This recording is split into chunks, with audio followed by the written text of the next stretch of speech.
All right, well, it is 6:30, so we are going to go ahead and get started. Welcome to this evening's program. My name is Beth. I'm the adult programming librarian for the Mid-Continent Public Libraries. We'd like to welcome you to a visit to Normandy, the D-Day Beaches and Brittany, presented by Gene Flynn. We do have a couple housekeeping items before we get started.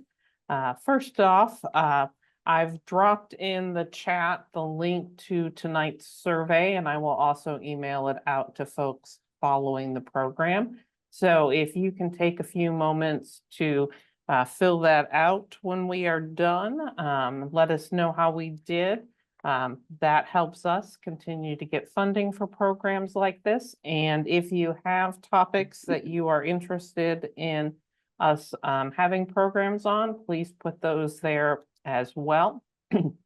We do have a large group this evening, so we are going to ask that you remain muted.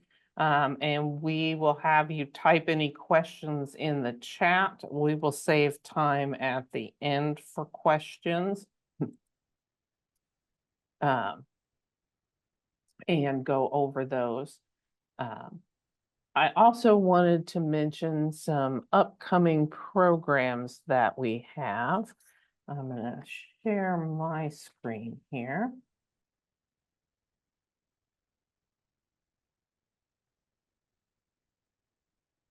And the first program I wanted to mention is Ocho Mujeres Ocho. This is an in-person program on November 8th, so this Saturday, at our Woodneath Auditorium. And we have Flamenco 45, which is a local musical and dance group that perform flamenco, and they're going to be sharing stories and songs from some of the great women of flamenco. So this should be a really fun performance. They'll have songs, dancing, as well as footage and stories of some of those famous performers. The next program I want to mention is European Holiday Getaways in the Midwest. We have it as a hybrid program on November 17th at 6 p.m. at our Midwest Genealogy Center and also on Zoom. But we do have it throughout the month of November at a number of our other branches as well in person. That one, if you are wanting to attend it virtually, you do need to register to receive the Zoom link. And Christina Light will be joining us and talking about places here in the Midwest that you can go visit for a European Christmas. So think places like Herman, Missouri, Lindsborg, Kansas, Pella, Iowa, the Amana colonies and such. So that should be a fun and interesting program and maybe give you a few ideas of places to go yet in December. Then on November 18th at 6:30 on Zoom, our friends from the North Kansas City Hospital are going to be back, and they're going to be sharing tips on how to enjoy the treats, but still eat healthy during the holiday season and keep your health goals on track. And then on December 2nd at 6:30, we're going to have film historian Dr. Annette Bohanec back. She's going to be exploring the 1939 version of The Wizard of Oz and why that story continues to enchant audiences yet today and continues to be remade in various forms. So we hope you'll join us for some of those programs. I'm going to stop sharing my screen here so that I can turn it over to Gene and let him get started with this evening's program. Well, thank you, Beth. Can you see my slide on your screen, Beth? Yes. Okay, wonderful. So I'm delighted to be returning to your library. I think this is my 5th or 6th presentation. So tonight we're talking about Normandy and Brittany with a special emphasis on the D-Day beaches in World War II and our invasion of German-controlled Europe. But Normandy has much more in terms of the history and war, and it's the D-Day landings. This was one of 3 major military situations that took place in Normandy. And the first one is the invasion of England in 1066 by William the Conqueror, who was actually William the Bastard until he invaded successfully England. Then secondly, during the 100-Year War in the 1400s, Normandy was right in the middle of that conflict as well. So there's 3 major conflicts that we'll be touching on. And all of them are very, very important for history. In fact, much more than just their military significance. So let's jump in here. So here we have, this was a trip that I took in 2012, so 13 years ago. And I had planned to take it with the trip with my wife, Mary. But the week before we were going to fly to France, our 2 lady friends that look after our 2 dogs became ill. So Mary decided to stay home to look after Betty and Irene and the 4 dogs that we all shared together. I mean, so that was very generous of Mary, but it meant we had paid for all these reservations. We couldn't cancel much of anything. So I asked my good friend Jim Hoffman, who had just retired, I said, would you like to go? Everything's already paid for. So he was delighted to join. So we had a wonderful time together. So we flew to Paris, we picked up a car, and Jim was driving, I was the navigator, and we drove to the town of Rouen and spent 2 nights there. And then we went to the town of Bayeux, which was near the D-Day beaches, and spent 2 nights there. And we went to visit Mont St. Michel, and then eventually 2 nights in Brittany, and then eventually 3 nights in Paris before we flew home. So that was our trip. So here is Normandy. It's up on the northwest corner of France. It's quite close to England. In some places, it's just 15-mile distance. So it has sweeping coastlines. It has what we call half-timbered townhomes. There's not a lot of stone here, so they used a lot of timber to build homes, and they had fortified farmsteads, thatched roofs, and with rolling hills. So here we arrived in the town of Rouen, and this was a 2,000-year-old town. It dates back. It was an important Roman town. It's on the River Seine, so the same river that comes through Paris winds up here and then flows into the Atlantic Ocean. In the Middle Ages, it was a very successful and rich town because of wool. They had lots of sheep that they raised, and so that gave them lots of wool and lots of meat, lamb food. So in the 9th century, like in the 800s, it became the Norman capital. So the Normans came down from Scandinavia, and it made, they were Vikings. So they came here and conquered the area, and they became, the local leaders and the local rulers. So the town of Rouen, it's on the river, but they pretty much ignore the river. The town itself, all the interesting things are half a mile away from the river where it begins. So they do have some ports here. There's some warehouses. I know I live in Chicago area, and the Chicago River is a very vibrant part of the city. We have river walks and shops and restaurants. So we celebrate the river and its proximity to us. In Rouen, they kind of ignore it. It's there, but they don't take much commercial advantage of it. Now, this was the final resting place for Joan of Arc. So in the 100-year war that took place, in the late mid 1300s to the mid 1400s, Joan of Arc was this 19-year-old peasant, and she had a calling to lead the French army, and pretty much ignored until people said, well, the French army was doing so poorly, they gave her a chance to be a leader, and she wound up being a very dynamic leader, and to the point that she helped lead the town of Orleans, which was surrounded by British troops. She helped free that town. Her military accomplishment, their biggest military accomplishment, was lifting the siege of Orleans.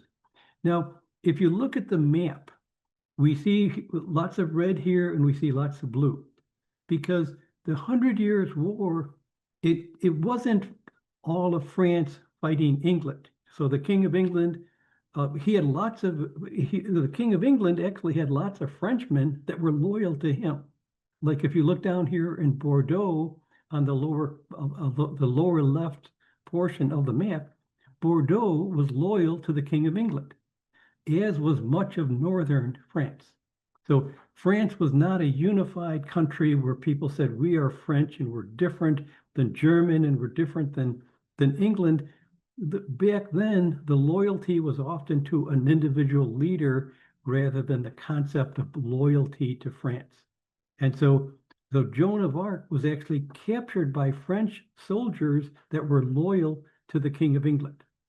And they took her to the town of Rouen, which is in Normandy.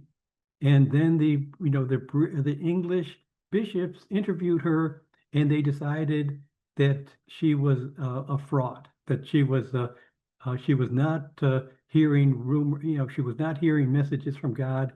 She was essentially a witch, and so they burned her at the stake in 1431. So and today she is a saint recognized by the Catholic Church, but back then she was, a very sad ending. Now, in the city of Rouen, here is the Joan of Arc Church. And it was built in 1979, a very modern church, very beautiful church.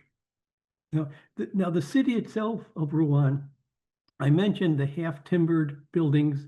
So if you look at the picture on the left of these buildings, they use a lot of wood because there's not a lot of stone nearby. So lots of the buildings are made of wood, and they're tall, narrow buildings in many cases. The picture on the right shows the seal of Rouen. And there is, in the middle, there is a lamb. And this could be, in the Christian church, this could be the Lamb of God, or it could be Rouen was rich. The riches came from the sheep. So this is kind of a double meaning, both the religious, but also the commercial. They had their wealth tied to the flocks of sheep. Here is the cathedral on the left and right, and it's an enormous cathedral, as large as Notre Dame in Paris. Here is the Cathedral of Rouen. And this is typical of the Middle Ages, that if you were a rich town, even if you weren't necessarily a big town, you built an enormous cathedral to show your wealth and to show how successful you were. It's much more than a religious significance. You're showing off how powerful and how rich your town is. As we walk near, here is the City Hall of Rouen, and these are bullet holes from machine guns from World War II.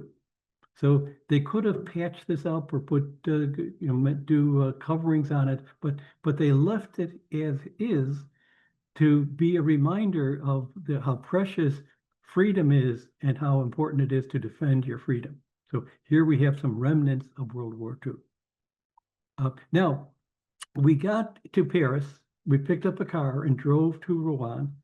And the first day you're jet lagged. You know, we had actually flown through Dublin to get to Paris. But that night there was an opera in town. And I walked up to the ticket office and we could get tickets to the opera, I think for $15. So we wanted to stop and get a little bite to eat before we went to the opera. And we walked by a McDonald's and I said, let's stop in here. And Jim really resisted this. But take a look at the McDonald's here. So that is a Mec baguette. So this is a wonderful French roll with French Swiss cheese type. It's not your typical McDonald's, because in Europe, most of the countries say, McDonald's, we welcome you coming, but you have to follow our standards for food quality and food preparation. Like, for example, in France, the French fries have to be cooked in canola oil or olive oil. You can't cook them just in beef lard as existed in the US at the time, but they mandate these are the standards for French fries, and you have to meet them if you're going to open a McDonald's. So McDonald's, the food they offer, it's quite different than what we typically see in a US McDonald's. So we had this meal, and then we went to the opera. And here was the opera. It's not a strict opera house. This was a performance center for the arts. So they could have symphonies here, they could have singing events, but the French government sponsors culture across France. They want to make sure they bring it out to the regional areas in the smaller towns. So Rouen is not a huge town. It's not but the French Opera Company comes here. They may perform 6 or 7 times, and then they move on to another medium-sized city across France. So the French, they want to preserve French culture, and they spend money to do that. So even in middle-sized towns, they'll work to bring French opera and French music to promote cultural appreciation of French art. Now, the next day we walked around Rouen, and in hindsight, we probably could have spent one day in Rouen and see most of what we wanted to see, but we had already signed up for 2 nights, so we stayed for the 2 days. But here we walked through the town, and on the main street they had a shop selling the ceramics, earthenware china. And in the 1700s, there were 17 factories, many employing hundreds of people. But now there's just one small shop with one guy creating the artwork. But it is showing the art that did exist here in the 17 and 1800s. Now we have the Rouen duck. And this looks like some of the ducks that I see around here in Illinois, and it probably looks like some of the ducks you see in Missouri. But this is a special duck, and it's bred primarily for its meat. And we'll see that later when we talk about some of the dining options. But here we have the ducks, and now so after we spent our 2 days in Rouen, we drove to the town of Honfleur. And this is a town right on the Atlantic. It's a fishing port, and it's by the Seine, where the Seine River meets the Atlantic and the English Channel. And this was a key port for William the Conqueror when he invaded England in 1066. And it was one of several ports that he used, but certainly this was one of the important ones. But you can see here, this is the center of the town, and this is a little harbor that will link in with the river and take you right to the Atlantic. And here we have overlooking the Seine River and overlooking the town of Honfleur. And there's a massive bridge going over the Seine River. And we were driving along, and I was the navigator trying to get us into the town. and I gave Jim the wrong directions. I said, turn here. And in fact, it was taking us to the bridge, access to the bridge. And you couldn't turn around. At that point, we were committed. We had to go across the bridge. And we got to the other side and we had to pay $20 to get across the bridge. And then we had to turn around and pay another $20 to come back. So there was a painful lesson of my navigation skills. So the port of Honfleur, it's one of the largest container ship ports in England. There's one, Rotterdam, in the Netherlands is probably larger, but this is one of the largest in Europe. And here I am on a hill overlooking the town. So here we stopped in at the church in Honfleur, and this is a fishing village. And so the fishermen, when they built this, probably 200 years ago, they built the roof to look like a boat. So here we have half the church with the roof looking like a fishing boat, and to the left of what is shown here in the photo is the second half, and there's another ceiling that looks like a fishing boat as well. So here we have the special situation in Honfleur. Now here we are back in the port, and this was a beautiful Sunday in Honfleur, and it was one of the first nice Sundays in weeks. So this was we were here in mid-April, and so the previous weekends were wet and rainy or cold. So people were out dining, just enjoying a beautiful day in the harbor at Honfleur. And here I'm having a beer as we had a nice little lunch before we continued on our trip.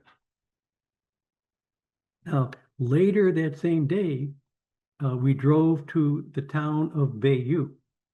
And this is a town only 6 miles from the D-Day beaches.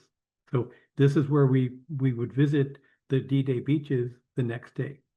So beautiful town. It's not a very big town, maybe 14,000 people. But again, they have an enormous cathedral because it was home to William of Normandy, who became William the Conqueror. So his ancestors came from Scandinavia, probably Norway, and they settled here as Vikings, and over time became French and became adopted the French language. They adopted Christianity fully. So he as the Duke of Normandy, he built this. He had this enormous cathedral to demonstrate how important he was as a leader and as a duke for this region. Now we stayed at a bed and breakfast, and I lined it up with Mary. Here we have a canopy bed, so they were kind enough to bring in a second cot for Jim. So here we had a wonderful bed and breakfast, and it was also the owners had a Calvados cider shop, and Calvados is a liqueur made of apples or pears and fermented, so it has a good alcoholic content. And this region of France, it's not a wine growing or grape. It's not a wine growing and harvesting region, but apples and pears are very prevalent. So this is like the fruit basket of France. And now, when we arrived in this town, Bayeux, we met a couple, and they said we were just walking down the street. So they said they gave us 2 pieces of advice. The first one was to stop at the British War Cemetery, which was just a couple blocks away. And then they said, if you were looking for dinner, they recommended an Italian restaurant. And they said, it's wonderful food. They said the restaurant owner and his wife, they argue a lot, but they said it's wonderful food. So we took both of their advices. We went to the restaurant for dinner, but first we went to the British cemetery, the Commonwealth Cemetery. And at the cemetery, there's over 4,600 soldiers buried, many from D-Day and from the subsequent days after the invasion. But a very, very well-maintained cemetery. But what I thought was unique about the cemetery is that the British military at the time, they allowed family members to include a remembrance on the gravestone. So here on the left of this gravestone, so it gives the name of the deceased and what, in this case, what regiment he was part of and what rank he had. There's a cross there indicating he was Christian. But then at the bottom, there's writing that says, "Not a day do I forget you. In my heart, you are ever near. Love, Barbara." So more likely the wife of the deceased. Could be the mother, but we don't. But there's just a very poignant remembrance that they put on to the gravestone. Now I want to talk for a little bit about what was going on for the D-Day beaches and what was happening before that. So as Germany, was so successful conquering France in 1940, they knew that eventually England and whoever else was on England's side, and initially it was basically England and the Commonwealth, that eventually they would have to come over and try to recapture the continent of Europe. So Germany had they had 3+ years to prepare for the invasion that they knew would eventually come. And so all the way up from Denmark on the north down to Spain on the south, they were getting ready for those years. So here we have it. And this is the in-depth defenses, just a sample of the in-depth that the Germans prepared, often using French captured soldiers and civilians that said, you could go to Germany for sit in a military occupation, or you could work. But most of the time, they didn't give the French soldiers much choice. They had to work to build the defenses.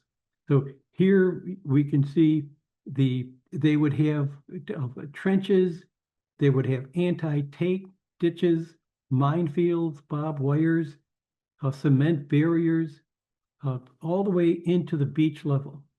And when they had the cannons or even the machine guns, as we see on the concrete blocks, they were not facing out to the water, because they knew if they're facing out to the water, British ships or the Allies could attack them. They were often facing sideways, so they were concealed from the Navy ships, and they could aim anywhere down the beach, left or right, to make it difficult or impossible for the landings on D-Day. So very serious, and General Rommel was the leader doing the final preparations for what the Germans were preparing. And here are some of the artillery pieces that were in place. And after the D, so there were hundreds and hundreds of these lined up all across the many hundreds of miles from Spain up to Denmark, all across. They were prepared for a landing, particularly in the north of that range.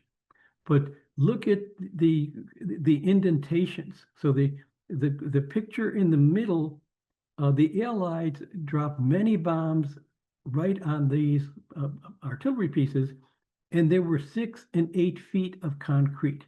So the bombs just bounced off the concrete. It left a blemish on the concrete, but did not do any damage internal to the artillery places. The picture on the right with Jim and I, this was one of the control centers for that might control 8 or 9 different artillery pieces. The officers here could see the the English Channel and could direct the artillery pieces. Fortunately for the Allies, the days and days of bombing that we did, it destroyed the communication lines from the control center down to the artillery pieces. So when the D-Day beaches, when the landings were occurring, the artillery pieces could fire, but they had no direction control on where they should be firing. So the bombing did have an unexpected success. Not that we destroyed them, but we destroyed the communications, which at the end of the day was just as effective. Now, the D-Day beaches, many good books on this. I read the Stephen Ambrose book on the left, and many of you might recall the movie Saving Private Ryan. And in that movie, the first 10 minutes are devoted to the D-Day landing in very graphic detail, showing the difficulty of landing. Many of the boats that were bringing the soldiers in, they were lost. They, instead of getting to the sand, they were dropping the soldiers off in where they were dropping off into 5, 6, or even 8 feet of water.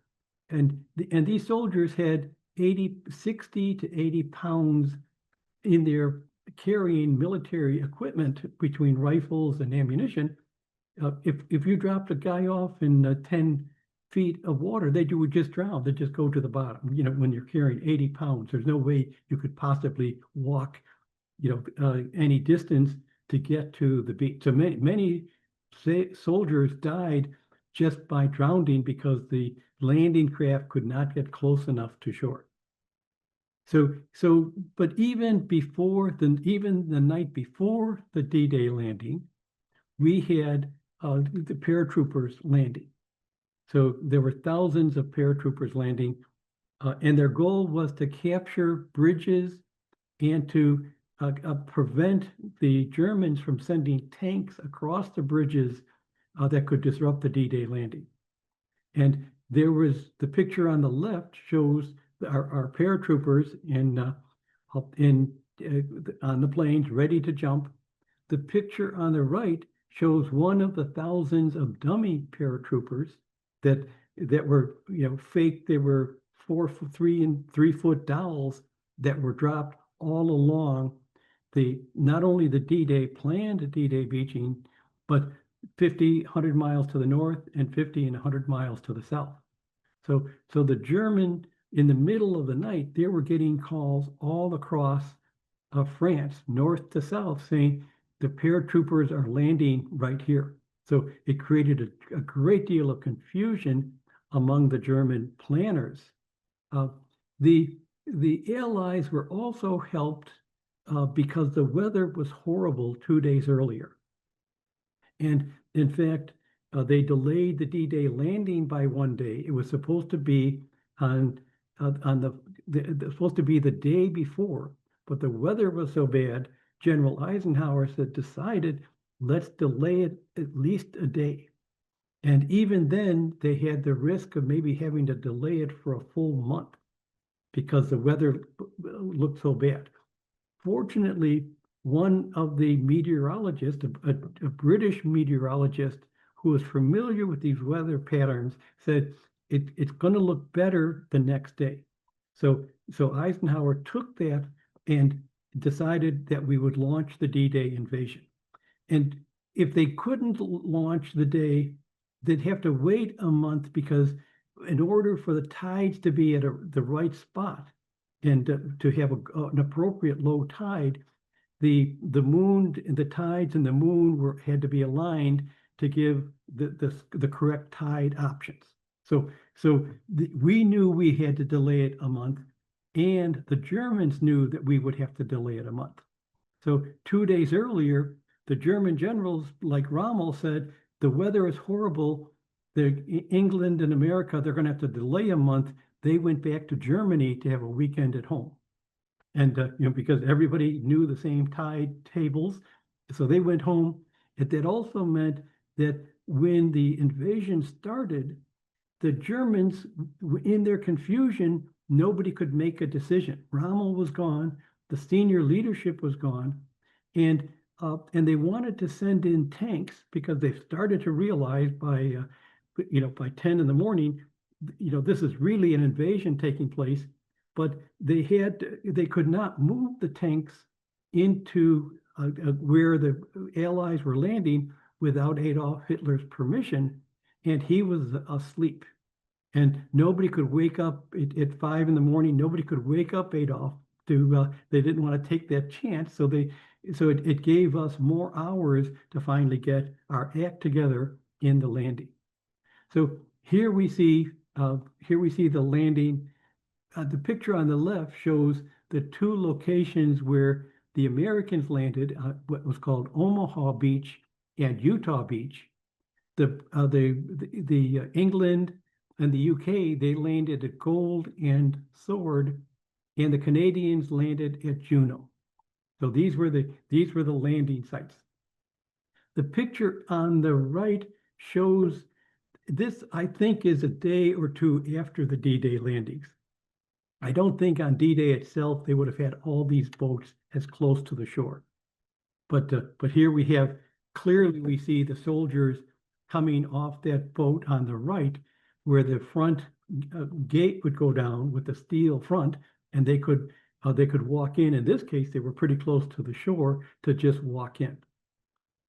Here we have a picture of the soldiers on the landing craft, and these are called Higgins boats, and we'll talk about the Higgins boats in a minute.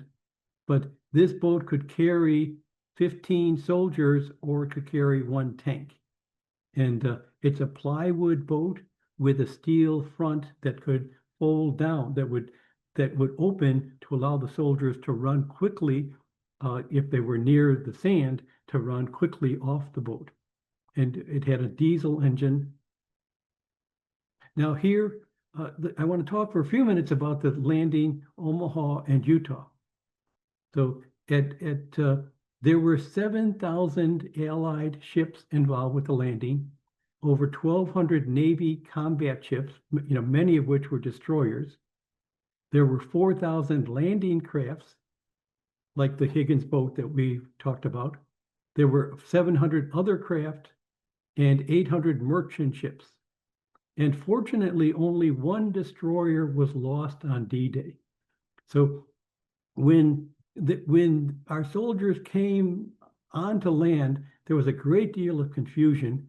Many landed at the wrong spot because the landing craft the wind blew them to the wrong location. And so there was a great deal of chaos on the landing beach. And they had a great deal of difficulty moving off the beach up into the hills. And Ambrose explains in his book that the officers, the plans all fell apart. Once they were on the beach, often the wrong beach, all the plans were just in total chaos. And many of the soldiers were trying to just lay down and avoid the machine gun fires from the Germans, but that would actually result in their death if they stayed there. And the sergeants finally said, we have to go up. The officers aren't around. The plan's not working.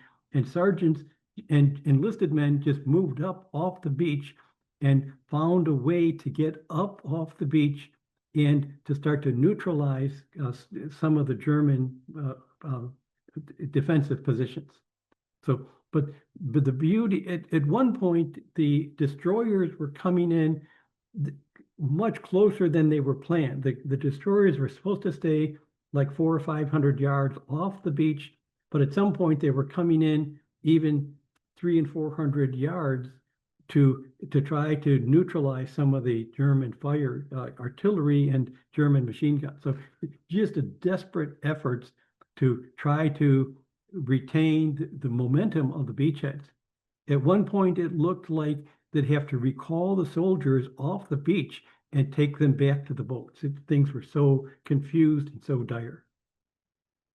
Now here is looking at the D-Day beaches. These are pictures that I took, and the picture on the right shows some of the cliffs at Omaha Beach, And some of the U.S. Army Rangers had to climb that cliff to get to the artillery pieces that were on the top of the cliff.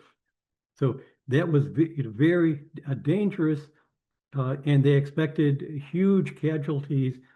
Fortunately, there were casualties, but not near as many as had been expected. So the picture on the left shows the beach at Omaha. And if you notice off on the blue parts of the water, you can see four what look like ships out there. Those are actually cement blocks that were brought over to create a temporary harbor. So the Allies realized the first difficulty was going to be landing, but then after we landed, we had to keep reinforcing to bring more soldiers and bring food and ammunition. We had to bring wounded soldiers off the beaches. So they knew there were no ports for us to use. So they created temporary ports with these big cement blocks that could float and they could sink to create a temporary harbor. Unfortunately, a week after the D-Day landing, there was a large storm, and many of these temporary harbor items were destroyed. But they still served an important purpose those first few days. This again just shows some of the difficulties. The Higgins boats are delivering the soldiers. They had to get over blocks that would prevent tanks from landing. There was cement. So just shows the many difficulties the soldiers would face. Now at Utah Beach, I think it's about 10 miles, less than 10 miles from Omaha Beach. But to get there, Jim and I had to drive inland, and then we had to drive 10 miles and then drive back towards the English Channel. It seemed to me it took more than 40 minutes to get by car to get from one beach to the other. Now Utah Beach, it had a different geological structure. It did not have the high cliffs, so the soldiers and the landing crafts could get here, could get onto land with less difficulty. The problems occurred once they got onto land in trying to move inland, but the landing part went more smoothly at Utah. So here's a picture. I believe this would be Utah, because they have very shallow hills. They don't have the steep hills that we had at Omaha. Now here is the Utah Beach Museum. And in 2012, this had just opened the year before. So we were, there's other wonderful museums on World War II and D-Day in the town near Bayeux. We didn't go to that. Those were in the town of Cannes. We went to when we were at the Utah Beach, we visited this museum. And here we have an actual Higgins boat. These are plywood boats with a diesel engine. Most of them, there's only a handful of them left in the world, but most of them just rotted away, and there was no need for them after World War II. Lo and behold, there was a need in Korea, but that's a different story. So the Higgins boat could carry one truck or 36 soldiers. And the picture on the right is of Andrew Higgins. And he was a boat builder in New Orleans, and he made wonderful fast boats, for initially fishing boats, but then during Prohibition in the 1920s, he made fast boats that liquor smugglers could bring in. So his boats could go to Cuba, pick up liquor, and bring it into the U.S. During Prohibition. And so he sold lots of boats and was wealthy. Did a great job for the bootleggers. But then, as World War II was approaching, he realized that, as did the U.S. Navy, that we needed a better way to land soldiers and sailors and Marines on beaches. At the time, but basically the Marines would land on a big rowboat, and they'd have to climb over the side of the boat and get to sand, and then proceed from there. And very inefficient and very dangerous. So the Navy put out a plan to build such landing craft, and Higgins submitted a proposal, and the Navy said, no, we don't like it. They liked their own design better. And so he built a few more. He appealed to the President Roosevelt. Eventually, he was listened to, and the Navy eventually realized his logic was much, much better than what the Navy had been planning to use. And so so they gave him a limited contract and eventually huge contracts. So he hired thousands and thousands of people in New Orleans, and he was very progressive at the time. He didn't care. He hired black, browns, whites, everybody. He hired anybody that would work. He trained them, and they all worked together. So that was very unique at the time for when the races were drastically separated on the workforce. He broke all those rules to build as many boats as fast as he could. These are some of the other displays at the museum showing the detail in depth of the German defenses preparing for D-Day. Now, one of the interesting things, it's in a way it's mind-boggling. The U.S. and Britain, we did enormous studies to prepare for the D-Day landings. So they collected, Normandy was a wonderful vacation spot in the 1920s and the 1930s. So Brits would go over to Normandy, spend a week or spend a month. And so the planners collected as many photographs of the holiday seasons from residents so that they could study every single inch of the D-Day beaches, of the Normandy beaches, so that they would be ready for the landing. So that was very, very helpful. So after we completed the landing and our soldiers started to move inland, they came across what we call hedgerows. And hedgerows are man-made earthen walls that surround a field. So, in Ireland, they have stone walls, where the cows and sheep can sit. Here in Normandy, there aren't a lot of stones, so they built these hedgerows that were often 5 feet wide and 20 feet tall. So our tanks and our soldiers got here, and there might have been 4 acres of land in the middle of the hedgerow, and the Germans could sit on the other side with a machine gun, and our tank could not get through the hedgerow. So the Germans just stopped us cold because we couldn't penetrate the hedgerow. And it's like nobody knew that these hedgerows were here, where in fact they had been here for 1,000 years. But we were totally blindsided. So our soldiers were stopped. We were, what did we do? Fortunately, there were a number of soldiers that came from the farmland of Wisconsin and Missouri, and these guys knew how to deal with agriculture, and they knew how to deal with welding.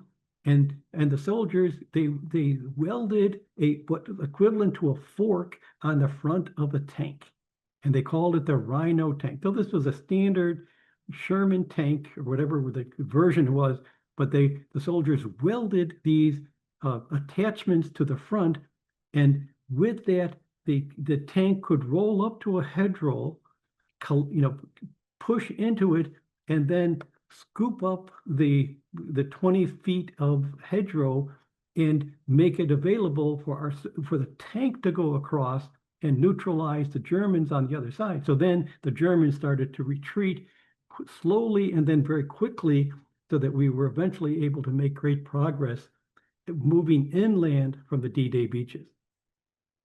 Now, there is the American Cemetery on Normandy. And this is land that France gave to the U.S. after the war. So this is American property, American soil. And there is 1,400 soldiers died on D-Day, which was many fewer than was expected.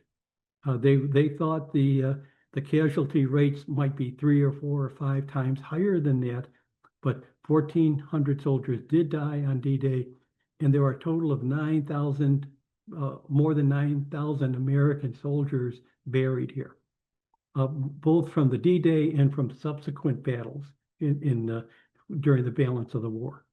And after the war, families in the U.S., they were given the choice, do you want your son or daughter to be brought back to the U.S. to be buried in your hometown, or do you want them buried in the U.S. land at the American cemetery? And many families of officers in particular said, let's have our son be buried with the soldiers that they fought with. So, but there are many enlisted men, many officers buried here, and many others did come back to the U.S. for local burial after the war. And it's a very simple cemetery. The focus is on those that died and their crosses and stars of David that in some cases Muslims on the cemetery lines. The building itself is shown here in front of a reflection pool.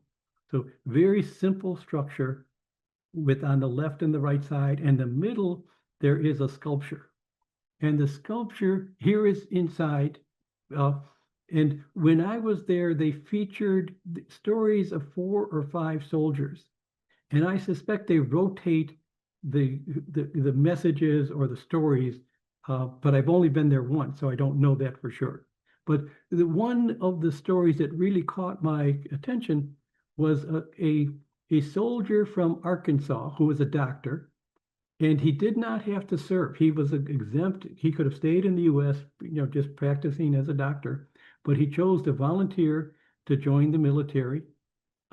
He was sent to a hospital in England. He could have stayed there, but he volunteered to go over to part of the D-Day landing, and then he volunteered to go off into the battlefield to try to save the life of a soldier that was wounded out in the battlefield.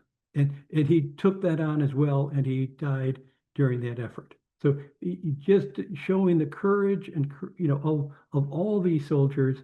Most of these soldiers had never been in a battle. Some of the soldiers had fought in North Africa, but many of them, this was, they were 19 years old. This is the first time they were in combat. They were trained in the U.S., trained a little more in England, but this was their first experience landing on D-Day. So very, very courageous situation. Here is the sculpture in the middle, and it shows a young soldier, in his, think of a 19-year-old or 20-year-old. And the image here is coming from the sea, as if he is coming out from the water. Indeed, the soldiers were coming off the water to land, and I think that's the symbolism that's displayed here. So very simple, but very moving cemetery. Now, we went back to Bayeux, and here we are back in the town. And that evening, Jim and I went to a restaurant in Bayeux, and wonderful food. And we follow the Rick Steves. This is the Rick Steves book here. And Rick Steves recommended this restaurant. And I'm sure you could use at the library, they have Rick Steves travel books. You could order them on Amazon. And at this restaurant, Rick said, if you bring the book, they give you a free appetizer. So we went there with our Rick Steves book, and half the tables had somebody there from the Rick Steves holding their Rick Steves book and got a free appetizer. So here is some of the wonderful cheeses that is present. Here is the Rouen duck on the left. And you can see this is a very meaty duck, wonderful meat. This would look like a beef dish, but it's actually duck. And the cheeses on the right, the French love their soft cheeses. Americans, we tend to eat the cheddar and the Swiss cheese. So those are relatively hard cheeses. The French love the Camembert and other cheeses that are soft and creamy. Now, in Bayeux, There is at a building here, which was a former seminary, they have a piece of cloth that's called the Bayeux tapestry. And this is a tapestry commissioned by William the Conqueror to explain the story of why he invaded England. And it dates back to shortly after the invasion. So within 10 or 20 years, this was created. And it is actually early propaganda because it's telling the story of his invasion. And part of the story is William and his brother Harold were both the sons of the guy that was the King of England, but they had different mothers. And according to William, the father wanted him to be the next King of England, and Harold supposedly agreed with that as well. And Harold had pledged that when their father died, William would be the next King of England, in addition to being the Duke of Normandy. Well, the father died, and Harold, who was in England, immediately had himself crowned as King of England. So under the story that William created, he said, well, Harold violated his oath, so I had to come over to rectify that, and by the grace of God, I was successful. So here is the whole story of this tapestry, which was 70 yards long. And I encourage you, check out YouTube and type in the Bayeux tapestry, because it will show you sometimes in a cartoon form. It will show you the whole tapestry, and it will translate from Latin into English, so you can see the whole story. And so this tapestry, which was probably created by nuns in England, but nobody is sure who actually created it. So this was displayed in the cathedral in Bayeux at around Easter time every year. So it was to remind the people how important William was and to tell his side of the story. Now, the importance of William is much more than we might realize. So William succeeded, he successfully landed in 1066 and defeated Harold. But the story is much more complex than just that, because William's ancestors came from Norway or came from Scandinavia around 910. So here we are 150 years later. William's ancestors that were Vikings, they had become Christians, they had become French, they spoke Latin. They became part of the continent, where Harold and his family was actually still Scandinavian largely. They were Christian, but they were still Scandinavian at heart. And so when Harold's father died and William's father died, there was even a third king from Sweden that felt he was the rightful King of England. And so the Swedish Duke brought his army over to claim the throne of England.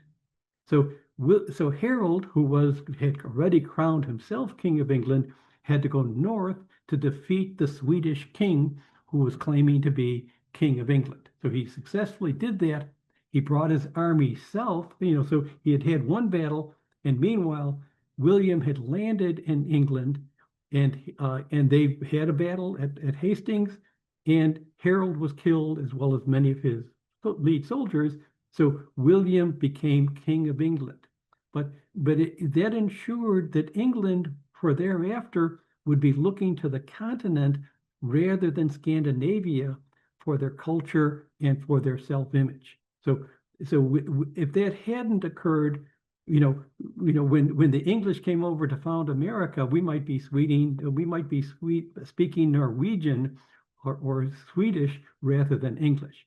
But it changed the whole direction of what England was as a country and as a culture. So as we moved along, here we are on our way. We left the D-Day beaches, we left Bayeux, and we were going to Mont St. Michel. And here we see it in the distance. And here's even a close-up. So as we got closer, here we have Mont St. Michel. So this was a monastery in the Middle Ages. They built defensive walls. They added cannons. So it became a military outpost as well as a monastery. And it's only 100 yards off the mainland of England, of France. And it's surrounded by water, but it's water that has a huge tide. And so if soldiers tried to conquer here, as the English tried to do on several occasions, if they didn't get over the wall quickly, the tide would rise and the soldiers would be underwater and drowned. So there were attempts to capture this by the English. They were never successful. So they moved in the 6th century from an Irish hermit monks to fortification. And the English twice during the 100 Years' War tried to capture this, both times unsuccessful. Because even think of a British ship coming, an English ship with cannons, if you have cannons up at this kind of elevation, they could easily sink any British ship. So this is not only a military place, this is a symbol of French resistance, even in the darkest hours. And there were many dark hours in the 100 Years' War before it turned in France's favor. This is a symbol of resistance to the outside forces. And here we are. Today, there's like a bridge you walk across to get to Mont St. Michel. You walk up these winding, you walk up stairs or a winding roadway. Here at the top is part of the monastery, the chapels on the left, the areas where the monks could walk and read their religious books. Here could be the dining room or the hall where the monks slept. So there were not individual cells. There might have been 50 monks, all sharing this big room. And here, can you imagine building this place brick by brick, stone by stone, bringing it, not even having a lot of stones nearby, bringing the stones here and then getting them up 200 feet to actually build the buildings that we see here. We stayed at a bed and breakfast nearby, and we borrowed some bikes, and we could ride our bikes back into Mont St. Michel. You see me in the distance. Here we are at night on the left. So after we spent a day and a half at Mont St. Michel, we headed to Brittany.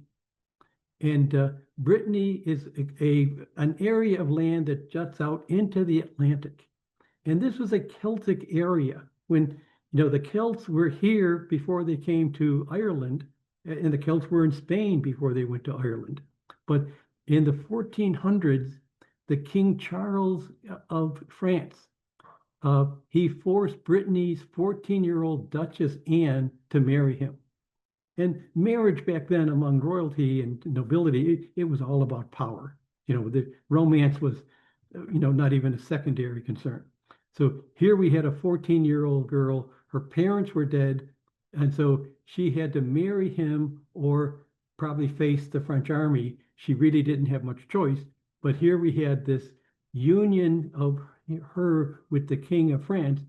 This little independent Brittany became part of the Kingdom of France. And even to this day, there are Celtic people here that speak Gaelic. It's estimated there are 500,000 Gaelic speakers here, but many of them are on the older side.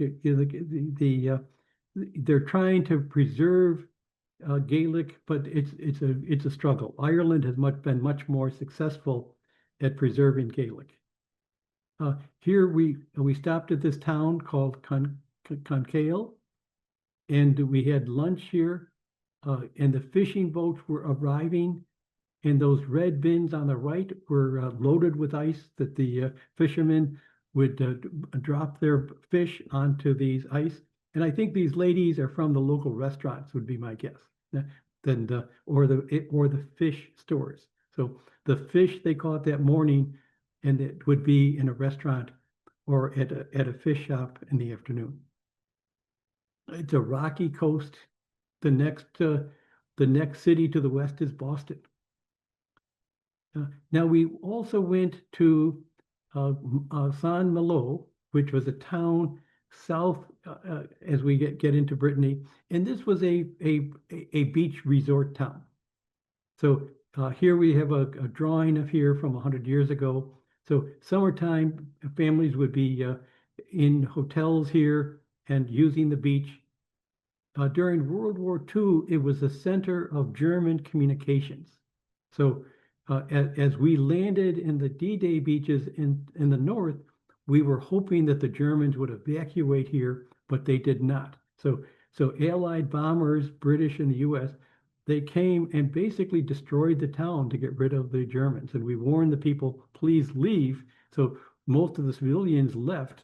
But after the war, the town was essentially destroyed and eventually rebuilt using the same architecture as previously. But there was almost no building standing after the end of the war.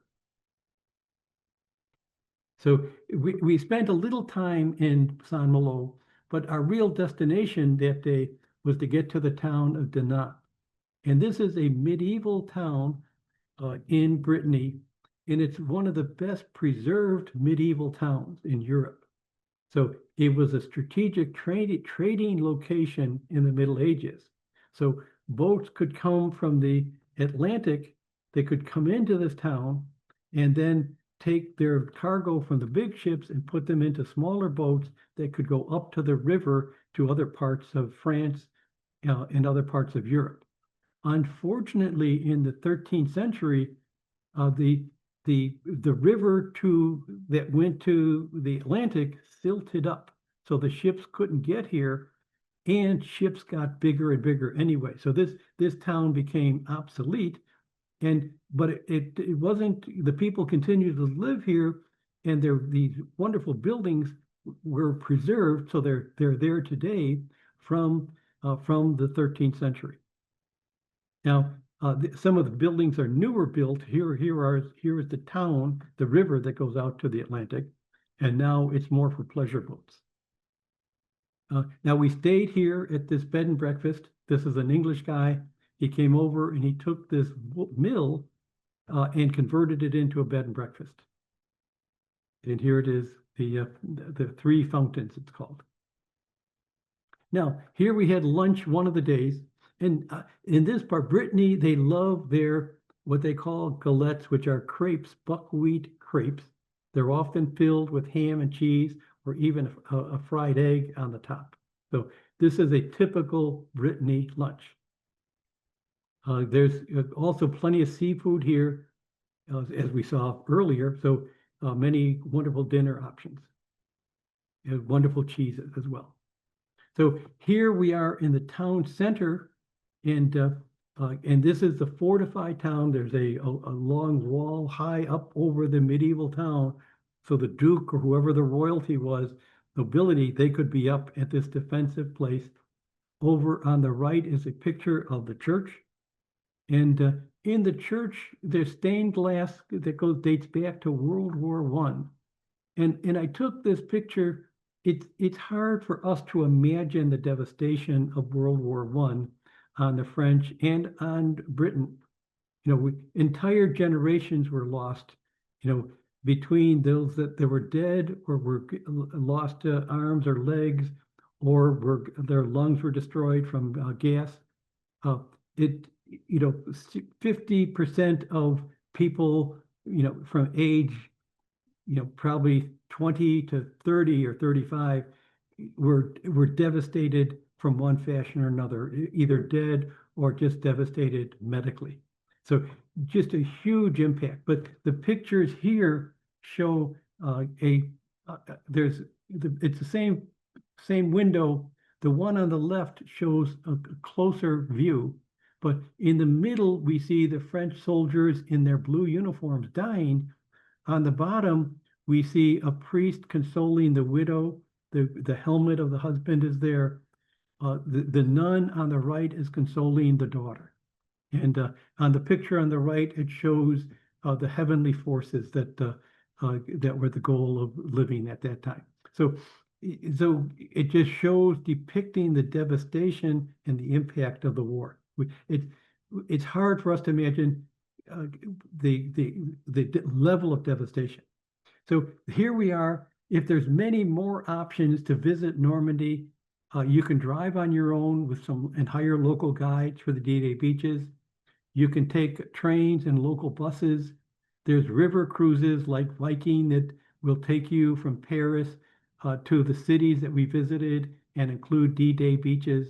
There's many options to visit the D-Day beaches and to visit Normandy. So it's a wonderful place to visit. If you drive, the roads were very easy to drive. They drive on the same side of the road that we do. So that was very practical and it worked very well for Jim and I, minus the wrong detour that I, as navigator, perpetrated. So there we have it. So Beth, I'd be happy to answer any questions that come from chat. And any comments or questions, I'd be happy to answer. Yeah, I'm gonna go ahead and drop the link to the survey in chat again. Someone says, thank you for the most interesting tour of Normandy and the surrounding areas. And then someone says, I was in Bayeux in September and the Tapestry Museum is now closed for 2 years since the tapestry is being sent back to England for a year. Oh, my goodness, yes. If you've got questions, please go ahead and type them in the chat. I also wanted to mention that Gene will be back again with us on, let me get the date correct here.